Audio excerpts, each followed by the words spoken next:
नमस्कार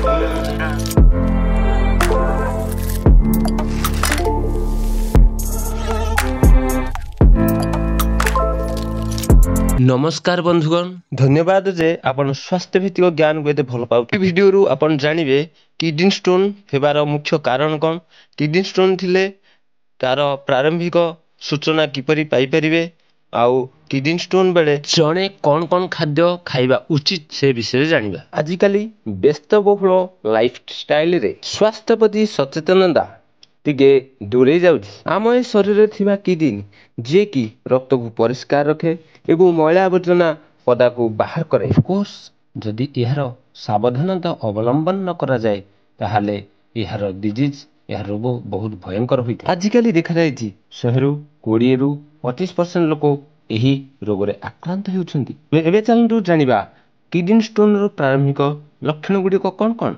किडनी रे स्टोन जमिले तार आखपाखर थिबा सिरा प्रसिरा गुडी को ऊपर प्रेशर पड़े, जहा द्वारा कि बैक पेन किंबा साइड पेन होई थाए।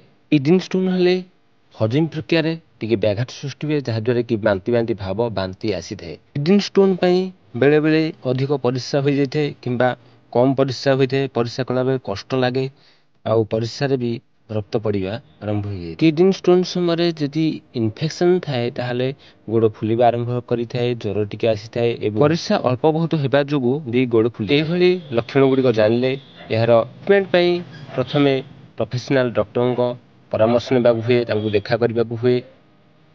तापरे अल्ट्रासाउंड सीटी स्कैन से जहाँ परामर्श दियंती से अनुसार आगेबा हुए, यह अल्प के भल हो जाए। चलंतु जानिबा किडनी स्टोन हेबा परे क्यों क्यों खाद्य गुडी को खाइबा आवश्यक, जहाँ द्वारा कि किडनी स्टोन ऊपर अधिक प्रेशर पड़े ना। यह पूर्वरु हमको निश्चय जानिबा को पड़िबो जे किडनी स्टोन किपरि भाबे होई थाए, किडनी रे स्टोन किपरि भाबे जमी थाए। जेते बेले यूरिन रे यूरिक एसिड ऑक्जेलेट कैल्शियम बहुत परिमाण रे घनीभूत हुई क्रिस्टलाइज फॉर्म रे रही जाई थाए, सेते बेले ई स्टोन फॉर्मेशन हेबार आरंभ होई जाई थाए। अन्य गुडी कारण मध्यरु पानी न पीबा, सफिशिएंट मात्रा पानी न पीबा किंबा डिहाइड्रेशन होई जिबा, और मेडिकल कंडीशन रे कोनोसी समस्या पई बारंबार मात्राधिक हाई प्रोटीन एवं सोडियम थिबा खाद्य गुडी को खाइबा द्वारा स्टोन फॉर्मेशन हेबारे गुडी को समस्या सृष्टि करि थाए। एबे चलंतु जानिबा जे मानकर स्टोन होई जाउछि से माने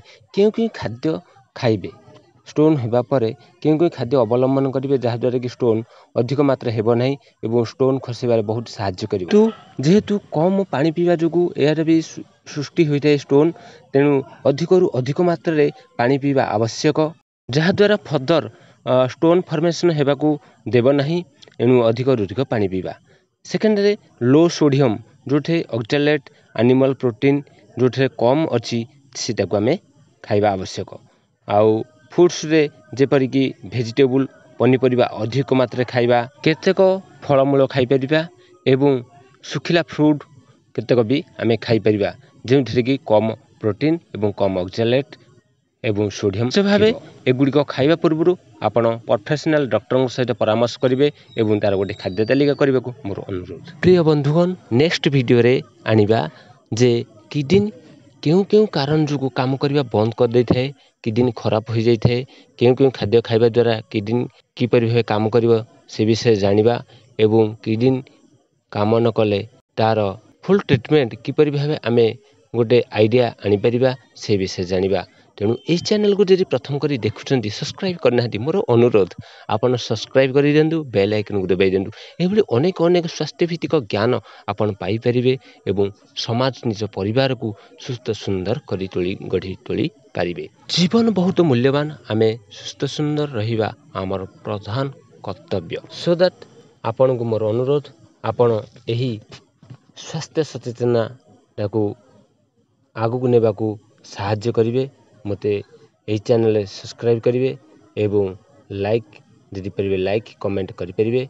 आपणकर बंधु बांधव रिलेटिव मानकु शेयर भी करि परिबे, कारण स्वास्थ्य विषय जानिबा समस्तकर अधिकार अछि।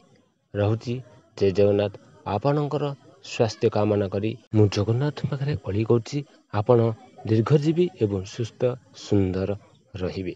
ओम सर्वे भवन्तु सुखिनः, सर्वे सन्तु निरामया।